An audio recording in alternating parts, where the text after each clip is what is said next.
नमस्कार दोस्तों, मैं अरविंद कुमार वैष्णव। आज हम इस वीडियो के अंदर बात करेंगे महाजनपद काल, मगध साम्राज्य और ईरानी व यूनानी आक्रमण के कुछ महत्वपूर्ण प्रश्नों के बारे में। आप वीडियो पूरा देखा करें और अच्छा लगे तो आप शेयर भी किया कीजिए, जिससे मेरा मनोबल बढ़े। ठीक है, तो क्वेश्चन नंबर फर्स्ट। बौद्ध ग्रंथ के अंगुत्तर निकाय में कितने महाजनपदों का उल्लेख मिलता है? अंगुत्तर निकाय बौद्ध ग्रंथ के में कितने महाजनपदों का उल्लेख मिलता है? 12, 15, 16, 18 बताइए। तो इसका उत्तर होगा 16 महाजनपद का उल्लेख मिलता है। कितने? 16 महाजनपद का उल्लेख मिलता है। बौद्ध ग्रंथ के अंगुत्तर निकाय में 16 महाजनपदों का उल्लेख मिलता है। ठीक है। Question number 2। चंपानगर किस महाजनपद की राजधानी थी? चंपानगर अंग, मगध, काशी या कौशल बताइए। सॉरी, बताइए। चंपानगर किस महाजनपद की राजधानी थी? अंग, मगध, काशी या कौशल? तो इसका उत्तर होगा फर्स्ट, अंग। किसकी राजधानी थी? अंग की। ठीक है। Question number 3। बौद्ध भिक्षुओं के गेरुए वस्त्र कासई, जिसे बोलते हैं कासई, कासई का निर्माण किस महाजनपद में किया जाता था? कौशल, काशी, कुरु या कंबोज बताइए। बौद्ध भिक्षुओं के गेरुए वस्त्र होते हैं कासई, जिसका निर्माण किस महाजनपद में किया जाता था? कौशल, काशी, कुरु या कंबोज? तो इसका उत्तर होगा काशी। क्या होगा? काशी। ठीक है। बी। सुमेलित करना आपको मिलेगी। काश महाजनपद दे रखे एक तरफ और एक तरफ राजधानी दे रखी है। ठीक है, आपको इनको मिलाना है। देखिए, काशी महाजनपद की राजधानी कौन सी थी? तो सभी जानते हो काशी कौन सी थी? वाराणसी। बी।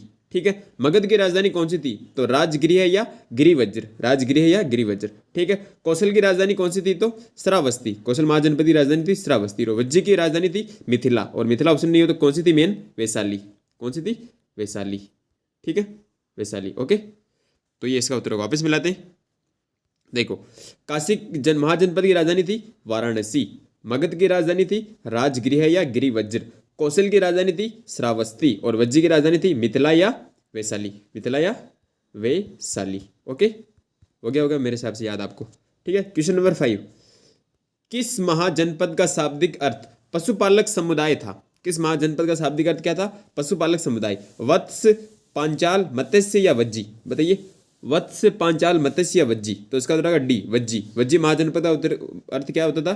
पशुपालक समुदाय, वज्जी। ओके। Question number 6। गणराज्यों का पता सर्वप्रथम 1903 ईस्वी में लगाया था। गणराज्यों का पता 1903 ईस्वी में किसने लगाया था? रिच डेविड्स ने, प्रोफेसर रोमिला थापर ने, स्पूनर ने या जस्टिन ने बताइए। गणराज्यों का पता सर्वप्रथम 1903 ईस्वी में किसने लगाया था? तो इसका उत्तर होगा ए, रिच डेविड्स ने। रिच डेविड्स ने सर्वप्रथम गणराज्यों का पता लगाया था 1903 में। ठीक है। Question number 7। महाभारत काल में पांडवों ने अपना अज्ञातवास विराटनगर में बिताया था। यह किस महाजनपद राजधानी थी? सरल सा क्वेश्चन है, बहुत बार आया हुआ है। कुरु, मत्स्य, पांचाल या सुरसेन? तो इसका उत्तर क्या होगा बताइए। कुरु, मत्स्य, पांचाल या सुरसेन? तो इसका उत्तर होगा मत्स्य। विराटनगर की राजधानी कौन सी थी? मत्स्य जनपद की राजधानी कौन सी थी? विराटनगर। ठीक है, मत्स्य। ओके। Question number 8। मगध साम्राज्य के उत्कर्ष का वास्तविक संस्थापक माना जाता है? बृहदर्थ, जरासंध, बिंबिसार या अजातशत्रु बताइए। इंपॉर्टेंट क्वेश्चन है। मगध साम्राज्य के उत्कर्ष का वास्तविक संस्थापक किसे माना जाता है? तो इसका उत्तर होगा बिंबिसार। क्या होगा? बिंबिसार। बिंबिसार को मगध साम्राज्य के उत्कर्ष का वास्तविक संस्थापक माना जाता है। ठीक है, बिंबिसार। Question number 9। भारत का प्रथम साम्राज्य निर्माता कहा जाता है? ए, हर्यक वंशी शासकों को, बी शिशुनाग वंशी शासकों को, सी नंदवंशी शासकों को या फिर डी उपर्युक्त सभी बताइए। तो इसका उत्तर होगा सी, नंदवंशी शासकों को। भारत का प्रथम साम्राज्य निर्माता किसे कहते हैं? नंदवंशी शासकों को। ठीक है। क्वेश्चन नंबर 10 इंपॉर्टेंट है। यूनानी कला के सम्मिश्रण से किस कला शैली का जन्म हुआ है? यूनानी कला के सम्मिश्रण से किस कला शैली का जन्म हुआ है? अमरावती कला शैली, गांधार कला शैली, मथुरा कला शैली या कोई नहीं बताइए। तो इसका उत्तर होगा बी, गांधार कला शैली। यूनानी कला के सम्मिश्रण से गांधार कला शैली का जन्म हुआ है। Question number 11। किस शासक के शासनकाल में अवंती और मगध के बीच की 100 साल पुरानी शत्रुता का अंत हो गया? बिंबिसार, अजातशत्रु, शिशुनाग या फिर महापद्मनंद बताइए। किस शासक के शासनकाल में अवंती और मगध के बीच की 100 साल पुरानी शत्रुता का अंत हो गया? तो इसका उत्तर होगा सी, शिशुनाग। शिशुनाग के समय से 100 साल पुरानी शत्रुता का अवंती और मगध के बीच अंत हो गया, शिशुनाग के समय। ठीक है। Question number 12। राजगृह के चारों ओर धातु चैत्य का निर्माण करवाया था? राजगृह के चारों ओर धातु चैत्य का निर्माण किसने करवाया था? अजातशत्रु ने, शिशुनाग ने, महापद्मनंद ने या धनानंद ने बताइए। राजगृह के चारों ओर धातु चैत्य का निर्माण करवाया था? तो इसका करवाया था अजातशत्रु ने, ए, अजातशत्रु ने। Question number 13। हर्यक वंश के किस शासक ने पाटलिपुत्र को मगध की राजधानी बनाया? हर्यक वंश के किस शासक ने पाटलिपुत्र को मगध की राजधानी बनाया?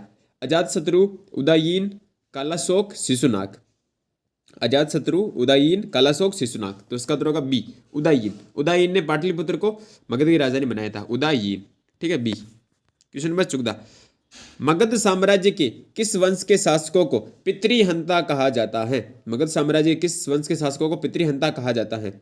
हर्यक वंशी शासकों को, शिशुनाग वंशी शासकों को, नंद वंशी शासकों को, या कोई नहीं, इनमें से कोई नहीं। तो इसका उत्तर होगा ए, हर्यक वंशी शासकों को पितृहंता कहा जाता है, हर्यक वंशी शासकों को। ठीक है। क्वेश्चन नंबर 15, सरल सा क्वेश्चन है। नंद वंश का अंतिम शासक कौन था? महापद्मनंद, पंडुकनंद, केवर्तनंद या धनानंद? तो सभी जानते हो कौन था? धनानंद। ठीक है। क्वेश्चन नंबर 16, भारत पर आक्रमण करने वाला सिकंदर मूलतः शासक था। सिकंदर कहाँ का शासक था मूलतः? सीरिया का, एशिया माइनर का, मेसिडोनिया का, या मिस्र का? बताइए, इंपॉर्टेंट क्वेश्चन है। सिकंदर मूलतः शासक था मेसिडोनिया का, इसे हम बोलते हैं मकदूनिया। क्या बोलते हैं? मकदूनिया। मकदूनिया, मेसिडोनिया, वहाँ का मेसिडोनिया का वो शासक था सिकंदर, है ना। क्वेश्चन नंबर 17, भारत पर आक्रमण करने वाला पहला ईरानी सम्राट कौन था? ए शहरयार्स, बी डेरियस प्रथम, सी सिकंदर, या फिर डी शाह इस्माइल? बताइए, भारत पर आक्रमण करने वाला पहला ईरानी सम्राट कौन था? तो इसका उत्तर होगा बी, डेरियस प्रथम। डेरियस प्रथम भारत पर आक्रमण करने वाला पहला ईरानी सम्राट था, डेरियस प्रथम, डेरियस प्रथम। क्वेश्चन नंबर 18, महाजनपद काल में गणतंत्रों के परिषद के सदस्य जिस स्थान पर एकत्रित होते थे, यह स्थान हमारे वर्तमान संसद भवन की तरह होता था, वह था समिति, संस्थागार, आसव या गणपूर्ति? बताइए, महाजनपद काल में गणतंत्रों की परिषद के सदस्य जिस स्थान पर एकत्रित होते थे, यह स्थान हमारे वर्तमान संसद भवन की तरह होता था, वह था समिति, संस्थागार, आसव या गणपूर्ति? तो इसका उत्तर होगा बी, संस्थागार। क्या था? संस्थागार। ठीक है। क्वेश्चन नंबर 19, निम्न में से कौन सा जनपद 16 महाजनपदों की सूची में नहीं है? कौन सा जनपद 16 महाजनपदों की सूची में नहीं है? वज्जी, अस्मक, मत्स्य, कलिंग? बताइए, वज्जी, अस्मक, मत्स्य, कलिंग? तो इसका उत्तर होगा डी, कलिंग। कलिंग जो उड़ीसा में पड़ता है वो महाजनपद में शामिल नहीं है। ठीक है। क्वेश्चन नंबर 20, जैन धर्म का क्वेश्चन आ गया ये। जैन धर्म के 23वें तीर्थंकर कौन थे? जैन धर्म के 23वें तीर्थंकर कौन थे? ऋषभदेव जी, नेमिनाथ जी, पार्श्वनाथ जी, या महावीर स्वामी जी? बताइए। तो इसका उत्तर होगा सी, पार्श्वनाथ जी। जैन धर्म के 23वें तीर्थंकर कौन थे? पार्श्वनाथ जी। ठीक है। महाभिनिष्क्रमण क्या है? बौद्ध धर्म का आ गया ये क्वेश्चन। महाभिनिष्क्रमण क्या है? महावीर द्वारा महाप्रस्थान, महावीर द्वारा भौतिक जगत का परित्याग, बुद्ध द्वारा दिया गया प्रथम धर्मोपदेश, या बुद्ध द्वारा भौतिक जगत का परित्याग? बताइए। महाभिनिष्क्रमण से भी जानते बौद्ध धर्म का था, तो महावीर स्वामी नाम तो कट गया। अब बुद्ध द्वारा दिया गया प्रथम धर्मोपदेश या बुद्ध द्वारा भौतिक जगत का परित्याग? तो इसका उत्तर होगा डी, बुद्ध द्वारा भौतिक जगत का परित्याग। बुद्ध द्वारा भौतिक जगत का परित्याग, इसका मतलब क्या होता है? महाभिनिष्क्रमण। ओके। क्वेश्चन नंबर 22, 4 आर्य सत्य हैं। महात्मा बुद्ध की जीवनी, बौद्ध धर्म के प्रमुख सिद्धांत, जैन धर्म के प्रमुख सिद्धांत, या आर्यों के महत्वपूर्ण सिद्धांत? बताइए, 4 आर्य सत्य कौन से? तो ये है बौद्ध धर्म के प्रमुख सिद्धांत में आते हैं। 4 आर्य सत्य किसमें आते हैं? बौद्ध धर्म के प्रमुख सिद्धांत, बी। ठीक है। क्वेश्चन नंबर 23, बिंबिसार किस वंश का शासक था? बिंबिसार किस वंश का शासक था? हर्यक वंश, शिशुनाग वंश, नंद वंश, या मौर्य वंश? बताइए, बिंबिसार किस वंश का शासक था? तो इसका उत्तर होगा ए, हर्यक वंश का। हर्यक वंश का बिंबिसार शासक था, हर्यक वंश का। ठीक है। क्वेश्चन नंबर 24, सर्वक्षत्रांतक निम्न में से किसे कहा गया है? सर्वक्षत्रांतक निम्न में से किसे कहा गया? महापद्मनंद, धनानंद, चंद्रगुप्त, राष्ट्रपाल? बताइए, महापद्मनंद, धनानंद, चंद्रगुप्त, राष्ट्रपाल? तो इसका उत्तर होगा ए, महापद्मनंद। सर्वक्षत्रांतक किसे कहा गया? महापद्मनंद। ठीक है। क्वेश्चन नंबर 25, बड़ा क्वेश्चन है, देखो। मगध के उत्कर्ष के सहायक तत्व थे। मगध के उत्कर्ष के सहायक तत्व कौन कौन से थे आपको बताना? ए, हाथियों की बहुलता, ब, लोहे की प्राप्ति, स, विभिन्न शासकों का योगदान, द, मगध की राजधानियों की भौगोलिक स्थिति, यह मगध के लोगों का लचीलापन। इनमें से कौन से सहायक तत्व थे? तो देखिए, हाथियों की बहुलता थी, बिल्कुल थी सर। लोहे की प्राप्ति होती थी, बिल्कुल होती थी। विभिन्न शासकों का योगदान था, बिल्कुल था। मगध की राजधानियों की भौगोलिक स्थिति, बिल्कुल थी। और मगध के लोगों का लचीलापन, बिल्कुल सही। तो ए, ब, स, द, ये किसमें आ रहे? तीसरे में। तो ए, ब, स, द, ये तीसरा उत्तर सही होगा, सभी सही है। ठीक है। क्वेश्चन नंबर 26, शानदार क्वेश्चन है, मैंने एक कहानी सुनी थी आपको, उसमें बताई भी था, सिकंदरी कहानी। जैसा एक राजा दूसरे राजा के साथ करता है, जैसा एक राजा दूसरे राजा के साथ करता है, यह कथन किसका है? सिकंदर, आरंभ, पोरस, अस्केनस। सिकंदर, आरंभ, पोरस, अस्केनस। तो इसका उत्तर था आएगा सी, पोरस राजा। राजा पोरस था, उसने कहा था कि जैसा एक राजा दूसरे के साथ व्यवहार करता, आप मेरे साथ वैसा व्यवहार कीजिए, पोरस। ठीक है, सी। क्वेश्चन नंबर 27, मगध का सर्वप्रथम उल्लेख मिलता है शतपथ ब्राह्मण में, अथर्ववेद में, सामवेद में, कोई नहीं। बताइए, मगध का सर्वप्रथम उल्लेख कहाँ मिलता है? शतपथ ब्राह्मण में, अथर्ववेद में, सामवेद में, कोई नहीं। तो इसका जवाब ब, अथर्ववेद में। मगध का सर्वप्रथम उल्लेख मिलता है अथर्ववेद में। ठीक है। क्वेश्चन नंबर 28, अंग जनपद को किस शासक द्वारा मगध में मिलाया गया था?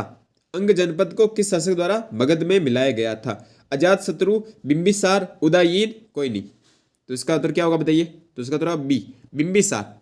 बिंबिसार अंग जनपद को मिलाया था मगध में, बिंबिसार ने अंग जनपद को मगध में मिलाया था, बिंबिसार ने। ठीक है, बी। क्वेश्चन नंबर 29, कुणिक किस हर्यक वंशी राजा का नाम था? कुणिक किस हर्यक वंशी राजा का नाम था? बिंबिसार, अजातशत्रु, उदयीन, कोई नहीं। बताइए, कुणिक किस हर्यक वंशी राजा का नाम था? इसका उत्तर बी, अजातशत्रु। क्या नाम आएगा? अजातशत्रु। क्वेश्चन नंबर 30, अवंती को मगध में मिलाने वाला शासक था। अवंती को मगध में मिलाने वाला शासक कौन था? अजातशत्रु, शिशुनाग, उदयीन, कोई नहीं। बताइए, अवंती को मगध में मिलाने वाला शासक कौन था? तो ये था बी, शिशुनाग। शिशुनाग था। अवंती को मगध में किसे मिलाया था? शिशुनाग ने। ठीक है। क्वेश्चन नंबर 31, मिलान करना है आपको सूची 1 के सूची 2। पांचाल कहाँ पड़ता? पांचाल। तो पांचाल वर्तमान रुहेलखंड है जो पांचाल कहलाता है। ठीक है।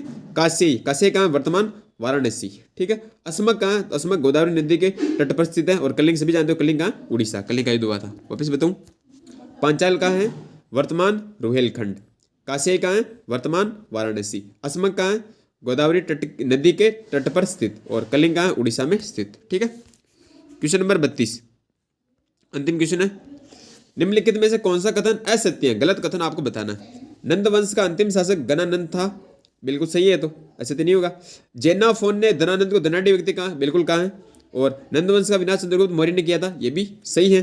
तो गलत कौन सा? धनानंद एक उदार व्यक्ति था क्या? नहीं, धनानंद उदार व्यक्ति नहीं था। वो तो खराब व्यक्ति था, बता दे ऐसा है ना, अच्छा व्यक्ति नहीं था। तो ये सी वाला इसमें आएगा उत्तर। कथन असत्य कौन सा है? तो सी। उत्तर क्या आएगा इसका? सी आएगा। ठीक है। आपको क्वेश्चन कैसे लगे आप कमेंट बॉक्स में बताना, और अच्छा लगे तो शेयर जरूर करना। ठीक है, धन्यवाद।